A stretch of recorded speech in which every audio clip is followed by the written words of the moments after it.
Public का मात्र सुनो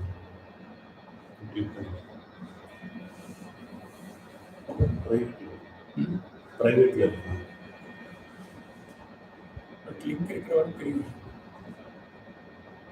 सत्यसाई कोर्स பண்ணதா தத்துவாலவா சத்யசாயியா तत्व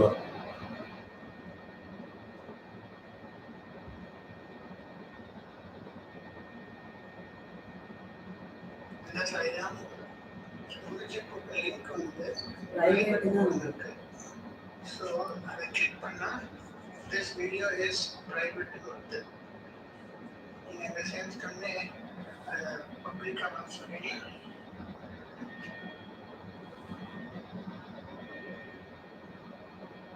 Link. Send me the link. Link veduma. But those who have link, they can see the thing. No, but enakku private da varudhu. ஆமா நான் try பண்ணேன். This video is private da varudhu.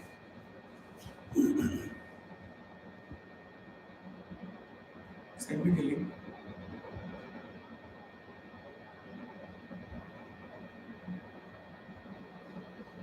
You can do it.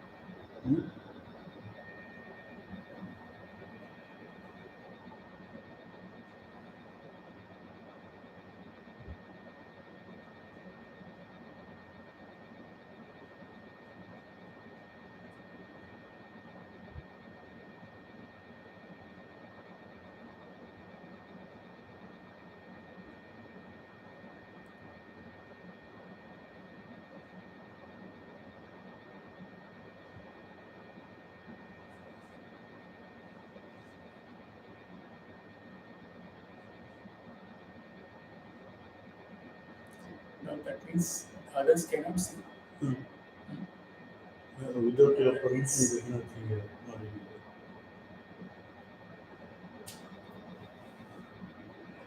You should have told in advance, or you should have told come and give this thing before 6:20.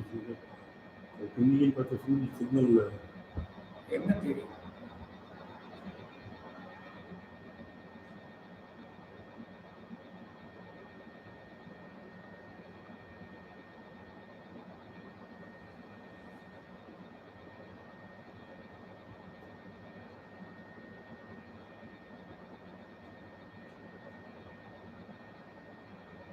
We'll start.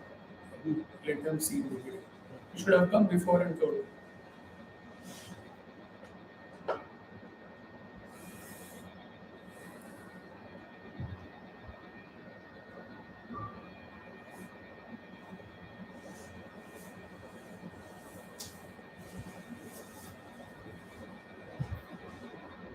Om Sahana Bhavatu Sahanau Bhunaktu Sahaviryam Karvavahai Tejasvinavaditamastu ma Vishavahai. Om Shanti Shanti Shanti.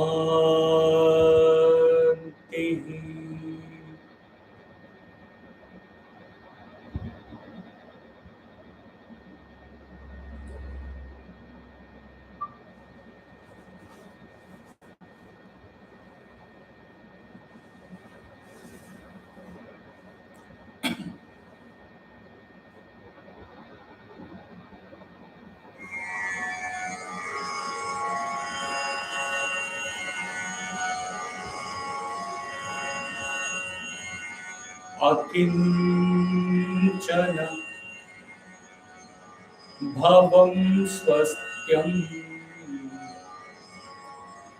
kaupīnatve'pi durlabham tyāgādāne vihāyāsmādahamāse aham ase yathāsukham.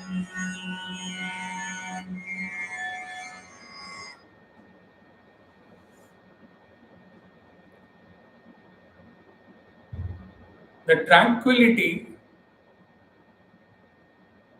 which is born of the awareness that there is nothing else but the self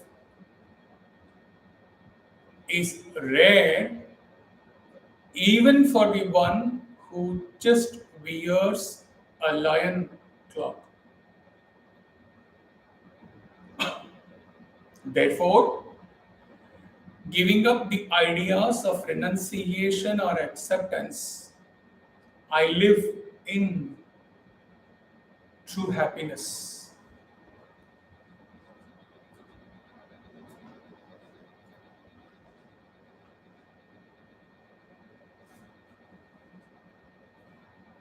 We'll go through the first paragraph of Acharya's commentary.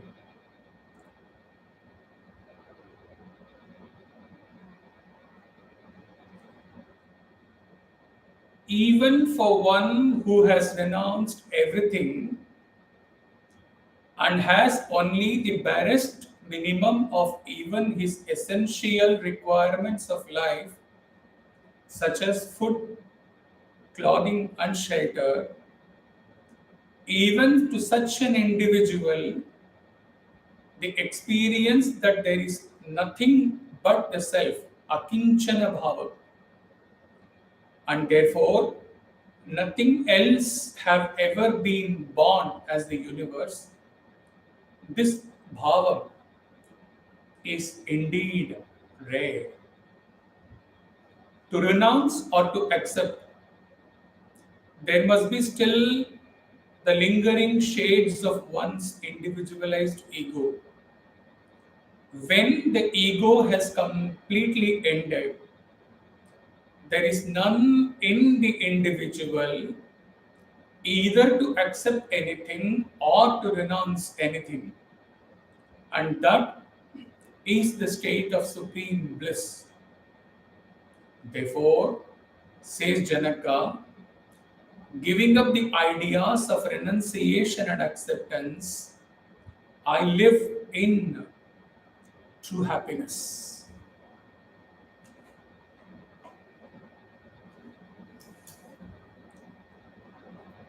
We will visualize, you may glide along as he proceeds.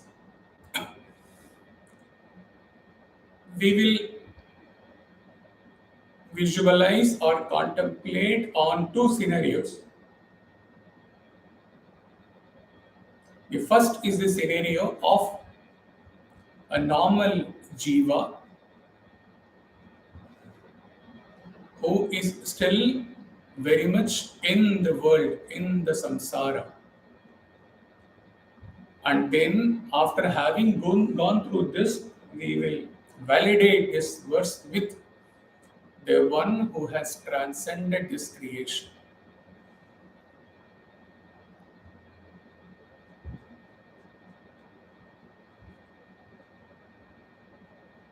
Let us think of a normal jiva with reference to today's verse. If the conviction that only this self is akiñcanabhavaṃ, nothing else is there ever. If suppose this conviction is not there, then what happens to such a jiva? When creation or the world of beings puts him to suffering, or his vasanas, his desires make him restless, then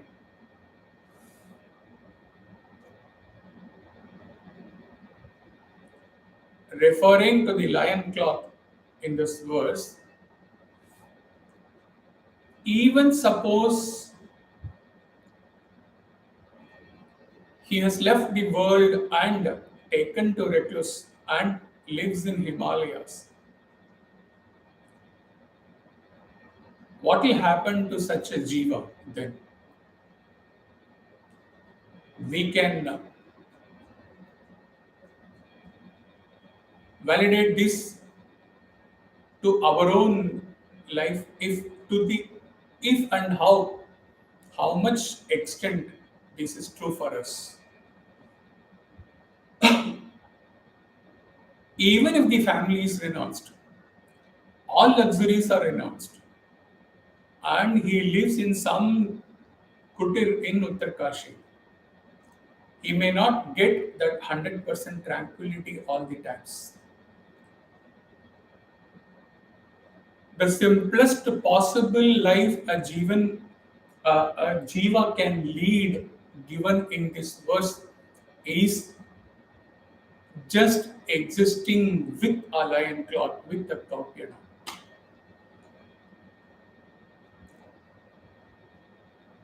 If anyone, after all the problems faced, after all the sufferings he has undergone,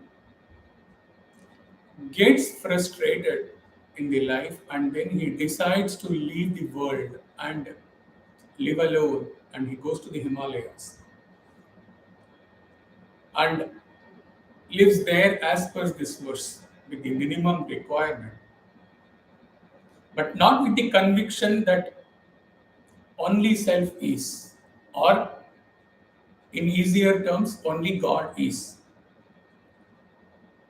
Then instead of tranquility, there might be more frustration, more disillusionment for him. Because when you do not abide in self, or when you do not stay immersed in God, your mind is active. And when your mind is active, the thoughts run fast. And the whole day you look for some or the other activity, some or the other thing to keep you engaged, even in Himalayas. You may have a nap for some time. Of course, you may sleep at the night if you have a peaceful night. But then how about the day? How you're going to spend over there, leaving everyone in the world. But keeping your thoughts alive, keeping your desires alive, keeping your vasanas alive, how such life will be.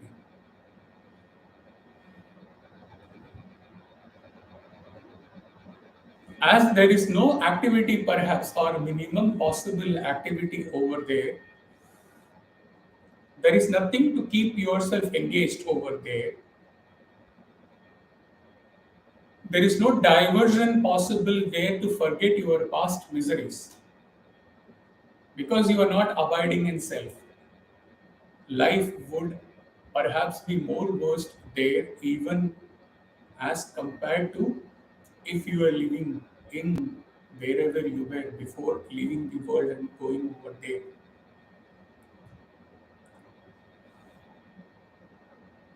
How much this is valid for us?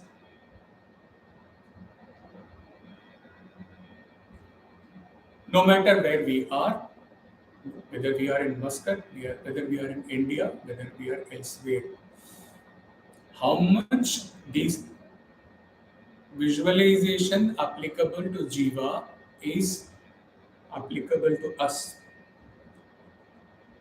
we have to think. That is,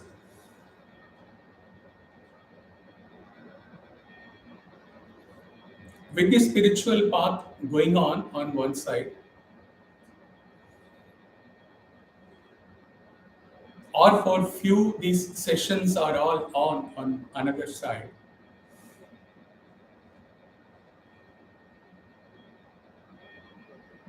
whether we are wholly immersed, okay, here it refers to akiñcanabhavaṃ, nothing else is there but than other than self or other than God. How much conviction is there in this statement?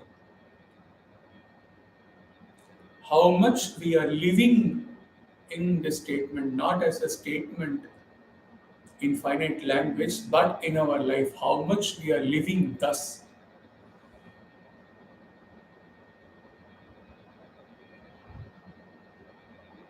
And how much we are not able to. And if we are not able to, then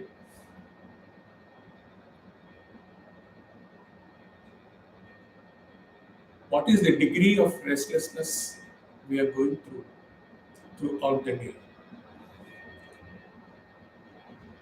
Where all our thoughts are running throughout the day?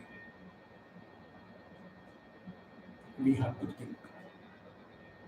And now, let us go to the other side of the one who lives, who exists, who breathes with this akiñcanabhavaṃ and who abides in self, whether he is in Himalayas or wherever he is. How he lives, how he exists. Some of the points, as you are all aware of, all these points which came from within were all jotted down while he was in India, in Diwali. So you can extend to your situation, or whatever possible state, a state will be the state of a Jivan Mukta would be. In that reference, he had jotted down few lines. Whether job or no job, whether settled or not settled, whether family or no family, and in the case of a guru, whether disciples are there or there are no disciples, whether relations are there or there are no relations, whether there is any communication with anyone in the world or no communication with anyone in the world.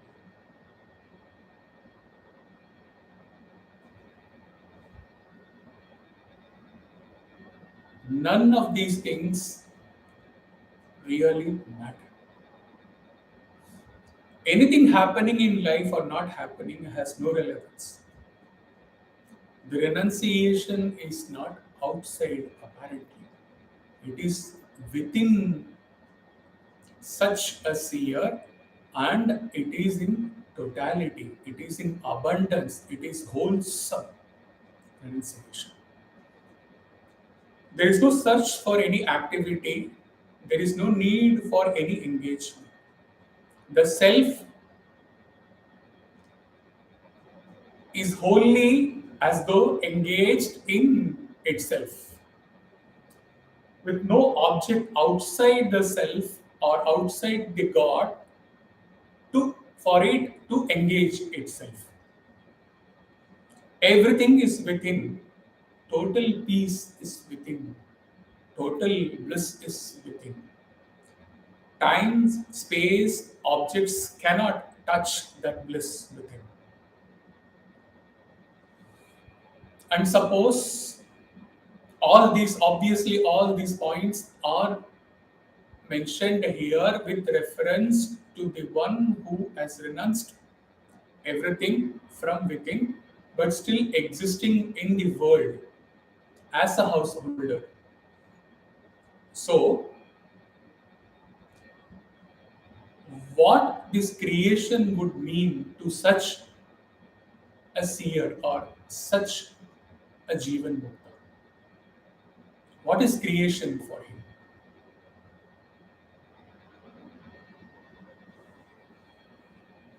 Way back, maybe in 2012 or 13, he had visited US and he had visited a Muruga temple. He doesn't even remember which deity it was. He drove along. It was a long drive, and in the suburb area, he went to a temple in Charlotte. The temple may still be there, but does he have any association with the temple? Does the temple have anything to offer him eternally?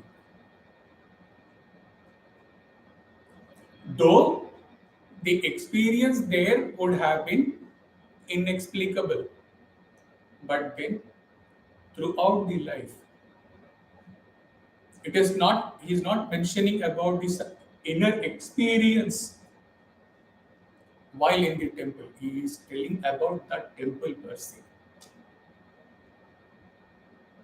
Any association with any object is there as long as the object touches your impressions, your thoughts, and as long as that object in your perception has something to offer you, whether good or bad.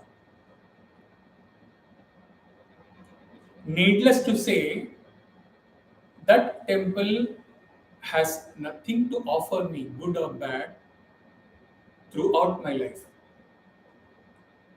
It does not come and touch me even for a fraction of a minute in my life.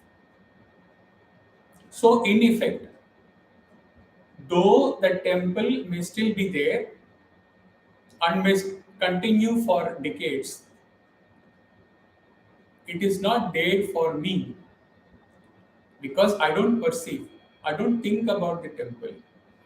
I have nothing to receive from the temple, nothing good which I may accept or nothing bad which I may reject.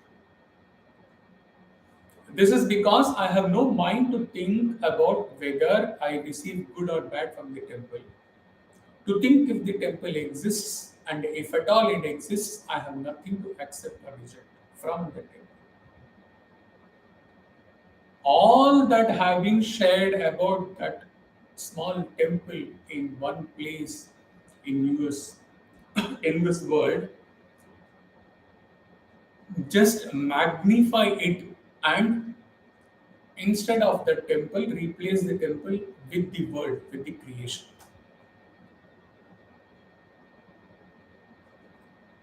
But this, whatever he is going to share, we have to be very clear. This has to be, if you run through this as he is sharing, if you run through this with your intellect and with your thought process, maybe you may not be able to be convinced 100%. You have to be very clear, at least at the sattvic intellect level, while he runs through this, the replacing the temple with the creation, you have to be clear that this he is sharing with respect to a realized person who abides in self, with the bhava that other than self there is nothing else. At least hold that thought, pure sattvic thought in mind, and then glide as he shares. Just as the temple, there is this creation there, as people say. It is there. He also sees it day in and day out. But does he have any association with that creation? Does the creation have anything to offer to him? Recall what he told with respect to the temple. Any association with any object is there as long as that object touches your impressions, your vasanas, your thoughts, and as long as the object in your perception has something to offer you, good or bad. I have no impressions about the creation, though moment to moment I may be existing, living in the creation. But since I don't have any impression of the creation, of what the creation gave me even the previous night, so obviously I have nothing, when I have no impression about the creation, then what good I will have to accept from the creation, or what bad I will have to reject in the creation. It does not come and touch me and play with my thoughts, with my emotions, with my feelings, ever. So, in effect, though creation may still be there, and it is there, and may continue there for centuries, exactly as the temple may continue, it is in effect not for me, the jiva who has to do the transactions with the world when I get up and walk out, but for me who is existing in God consciousness, who is existing as self. For me, it is not there because I don't perceive. I don't think about the creation, and I have nothing to receive from the creation. Because I have transcended my intellect to think whether I receive good or bad from the creation. To think if the creation exists or not.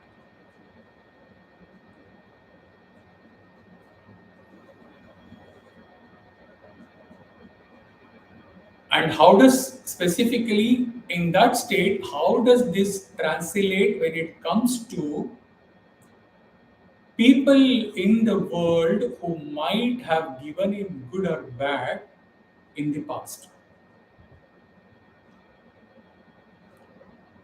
I have nothing to accept, or from those who might have really done bad for me. This line flowed with respect to his past job. So they are all not there for me. They don't exist for me, though they may be existing a few kilometers from here.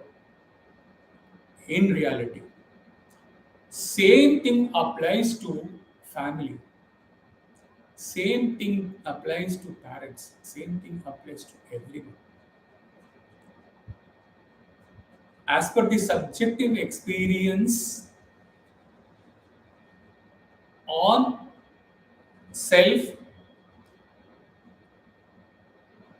pervading the creation like space, akashavara, can I say that like the space I pervade the creation?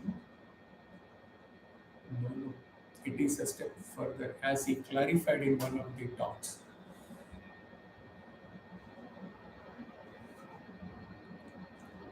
I am.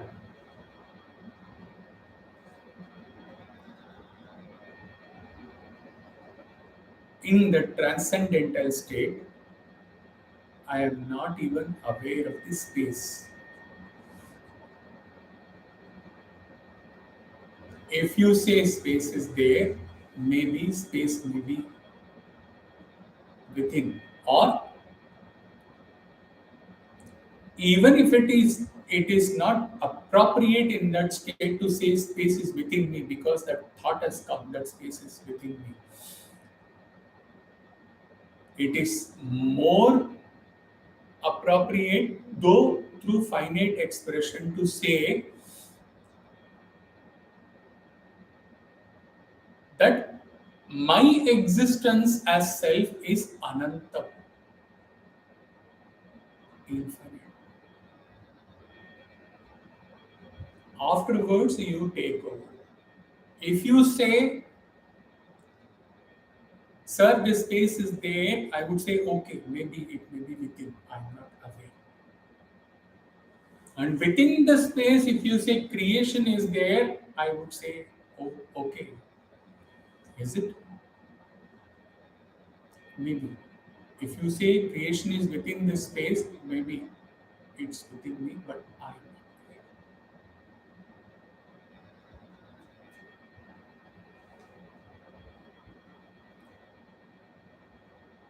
This is what Gaudapada gave to us as Ajatavada, non-origination of creation. So, at the climax, the renouncer within me has been renounced. The meditator within me has been given up. There is nothing to accept or nothing to reject. There is no creation perceived, even while my body may exist physically in this creation. Few lines from the commentary.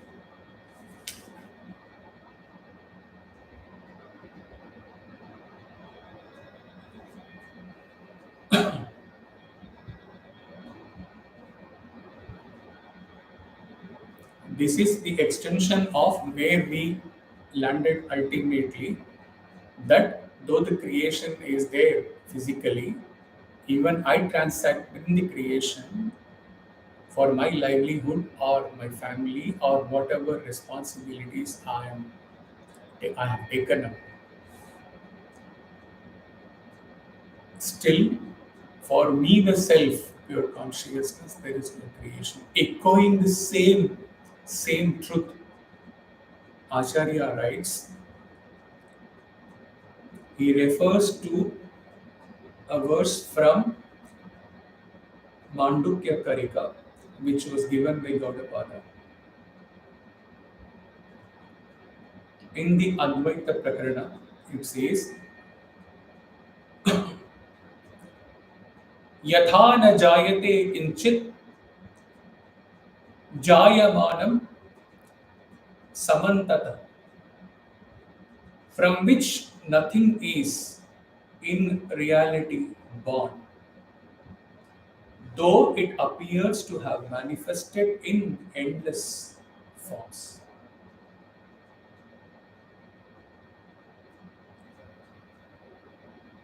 And further, another verse from the same Mandukya Karika, Gaudapada writes,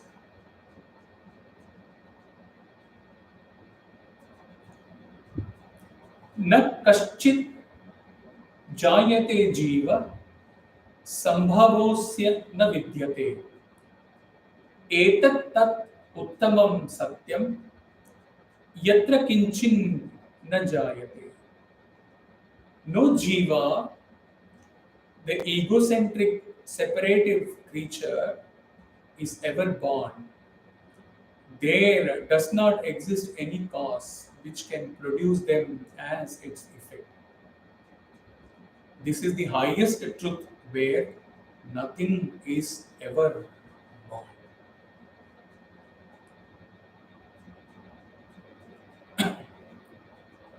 How would a day be spent in that state?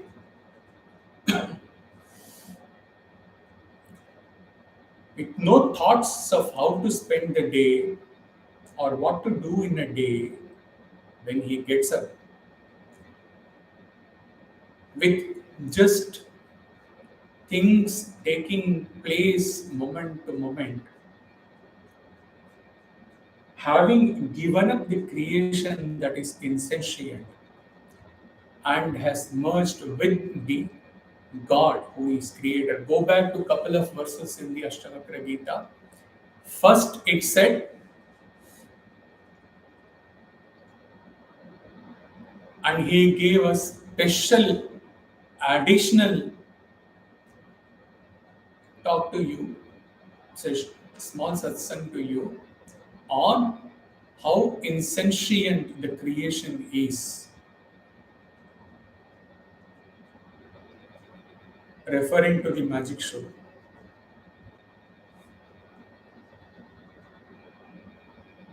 And then, after a few verses, it said,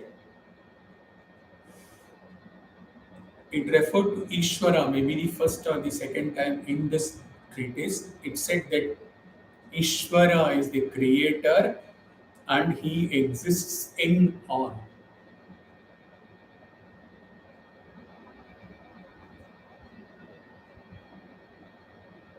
So here, after grasping the essence of this satsang, we say we can say Ishvara is Brahman.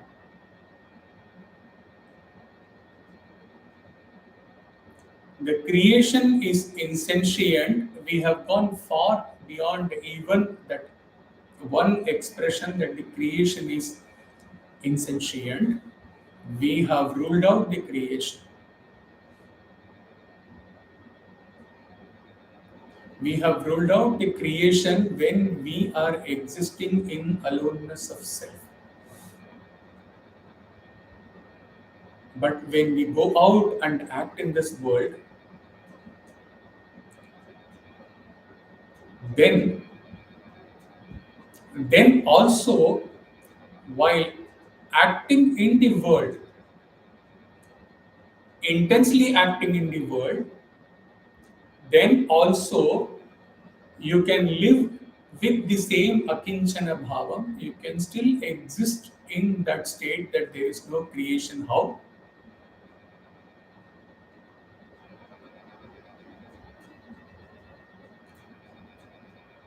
Before the satsang or in the initial stages of sadhana,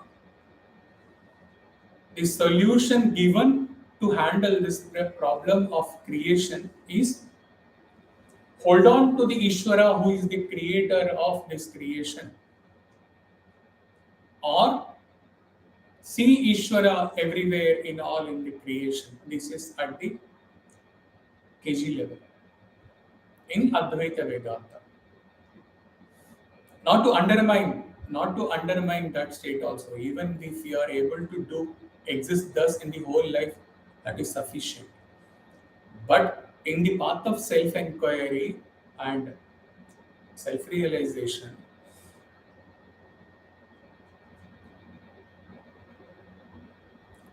yes, Brahman has created this creation somehow.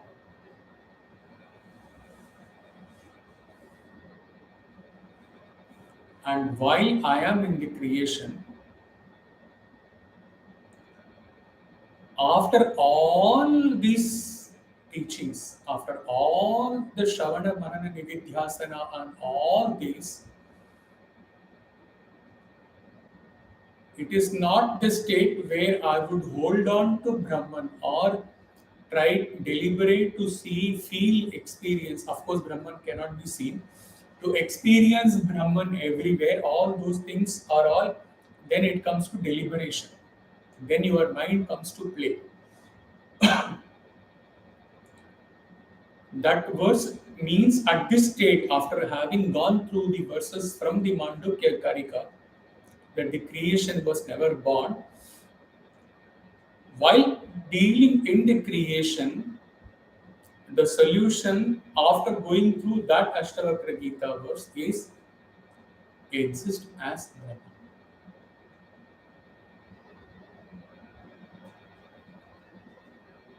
And suppose if we say Brahmanda Nayaka Baba, Baba not in that form but existing as the Brahmanda Nayaka, as the Ishvara, as the Brahman,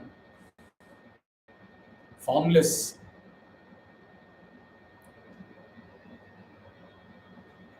If he were to see the creation existing without name, without form, without attributes, far, far, far beyond this creation, if that Brahman has to experience the creation, how that experienceless experience would be. You exist exactly as this. And deal with the world. Perform your dharma.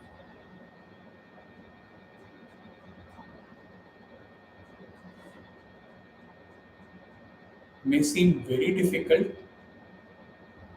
may seem impossible, but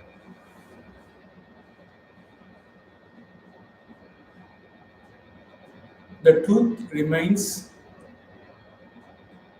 as truth.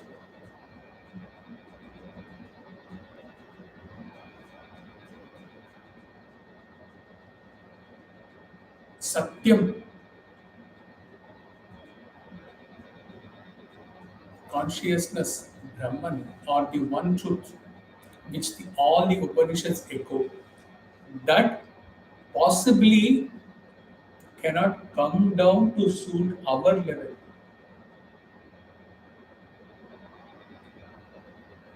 One birth, two births, several births, we have no other options. Since we are born as human beings and we have to reach and merge with the Lord, we have no other option but to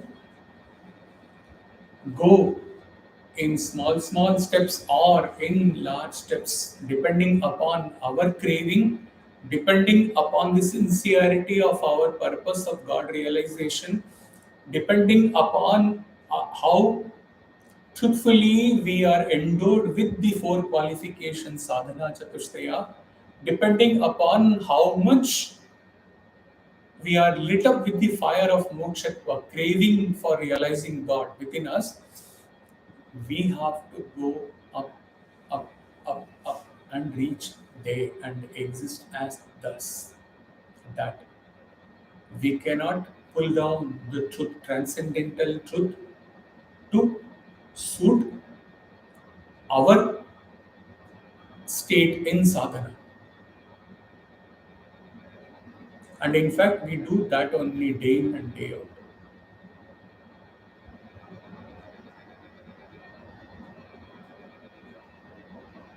Not to mention names at all, and mentioning names has no purpose at all, but those who have answered to 4 questions put up by him a week ago, they may realize that depending after having gone through the 4 answers themselves, and in the light of this satsang, they have to realize that we are in fact bringing down the transcendental truth to our relative plane of existence to suit our life, the way we are leading our life, with all our limitations, with all our body consciousness, with all our attachments. We are limiting the truth. What it means, to be more clear, that we are not able to reach up to that truth.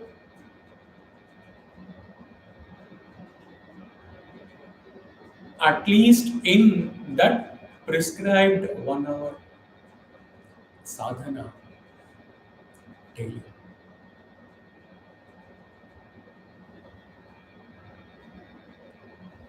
We can suit ourselves, no problem. Let this birth go, what is there? How many births we would have spent like that? God waits. God waits endlessly. We can happily lead the life like this. Acharyas will come, acharyas will go. We can happily lead this life like this. Nobody punishes us.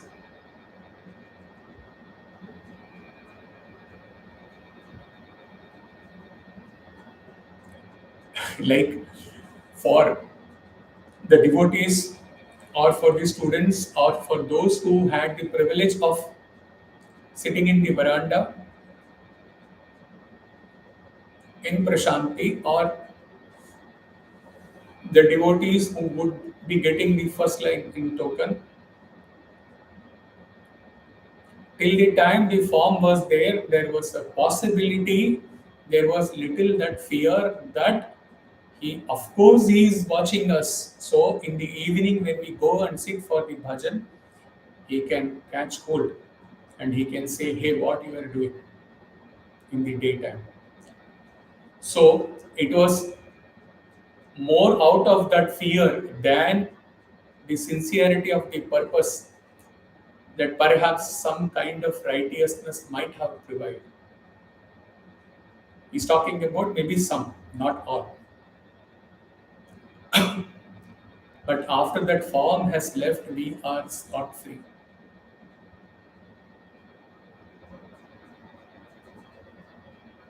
Similarly, when it comes to Acharya's teachings, once he leaves you, you are totally free.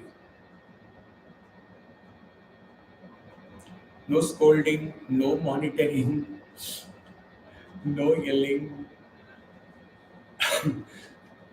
nothing. Free. Let this birth go. Next birth, let us see.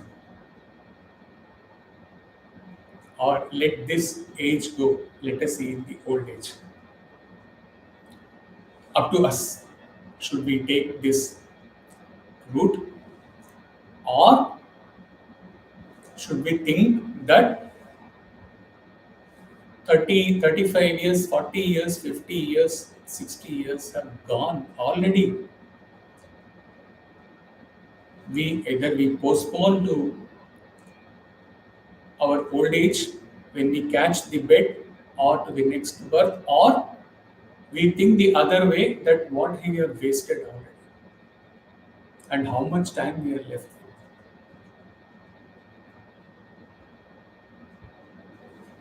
People are leaving at 50 years, 52 years.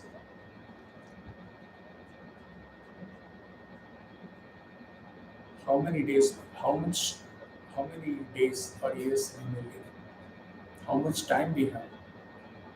Whether we take this route or that route is totally given to us, totally depending on the limited freedom which God has given to us. How that is Purushartha. How we take it. It's up to us.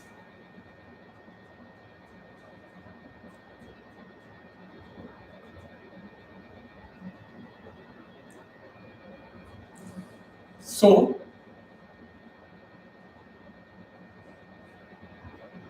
to end this satsang,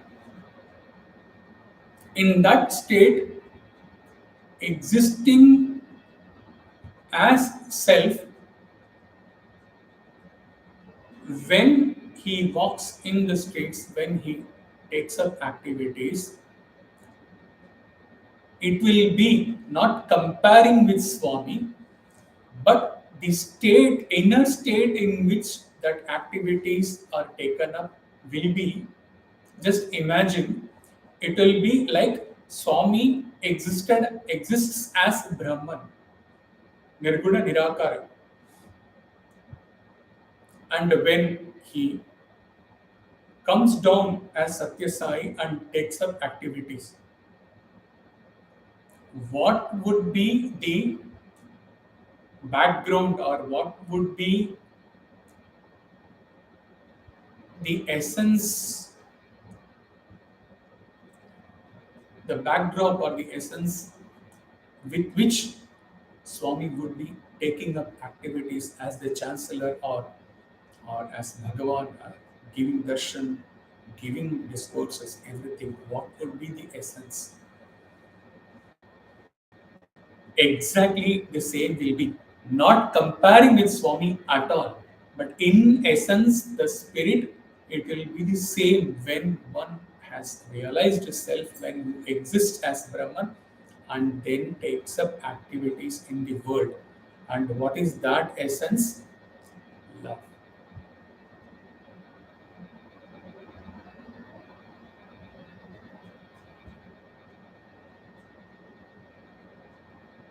In Kaivalya, it is bliss, or even beyond bliss, bliss without being aware of the state of bliss.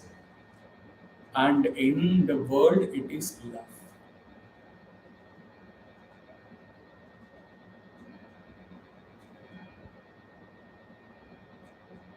without the love being directed towards one or two or few.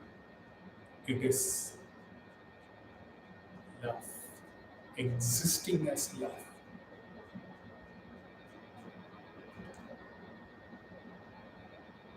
That doesn't know any partiality. There is no mind or time in that love. As much as your neighbor gets it, your office colleagues get it, your other outsiders, your the center people get it, the family also get it. There is no difference between anyone in that transcendental love while being in the creation. Now tell me, can this world touch or shake the tranquility, the bliss arising out of his abidance in self, having crossed the ocean of samsara, having transcended the creation?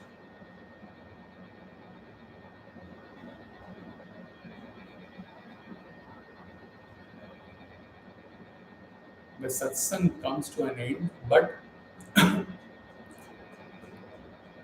let us end with a beautiful thought on how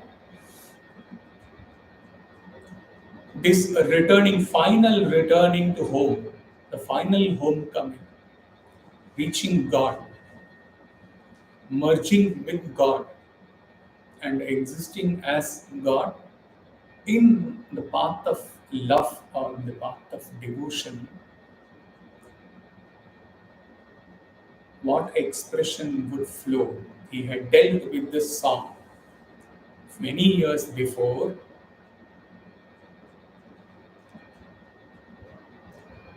It goes like this.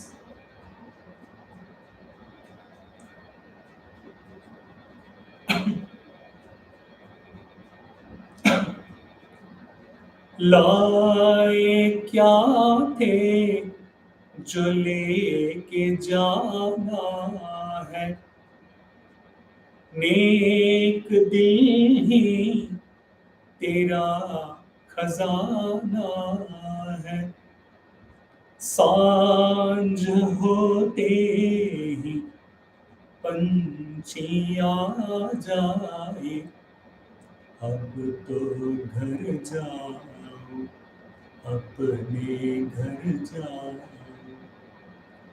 तेरे चरणों की धूल मिल जाए तो मैं तर जाऊं, शाम तर जाऊं, हाँ मैं तर जाऊं, शाम तर जाऊं. Final retracing.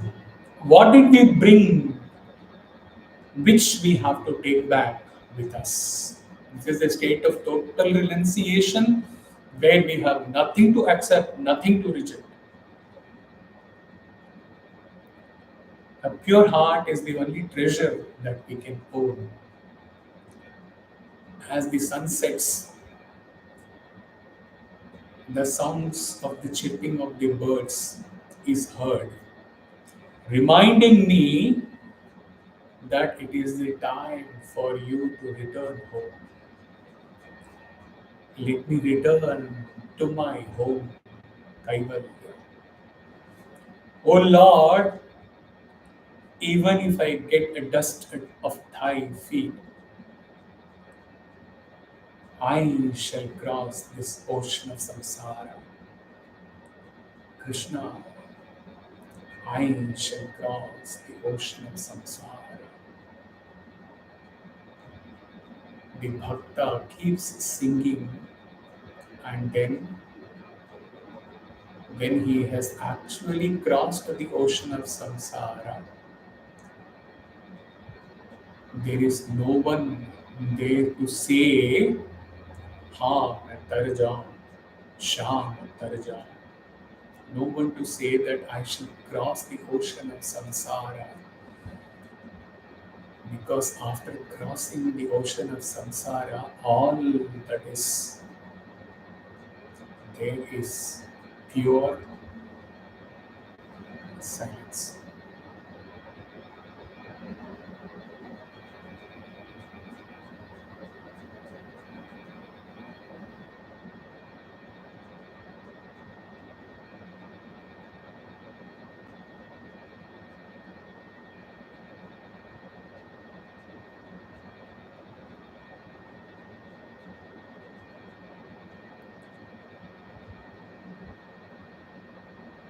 Teaching sessions may continue as per intuition, but finally, he can say that after 12 years, he gives up the role of guru.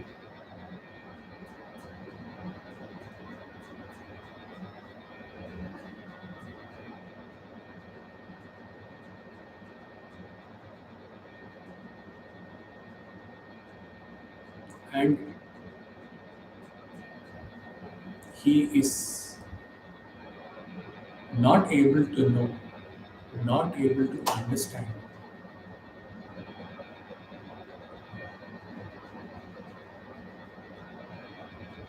that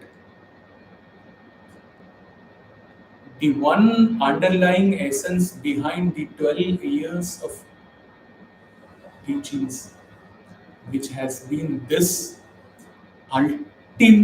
ultimate joy, Brahma Ananda. If this has been the ultimate state and ultimate goal, and he cannot understand that why from the time we get up in the morning till the time we fall asleep, why the focus is not there intensely, fully on reaching that state while living in the world, reaching that state of ultimate pure joy or pure bliss within, beyond which nothing in the world has any propensity, any power to give anything to us.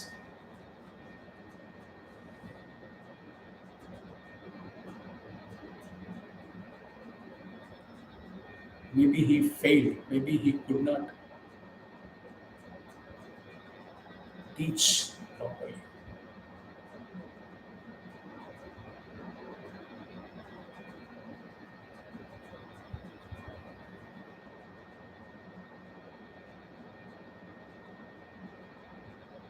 What else can I say?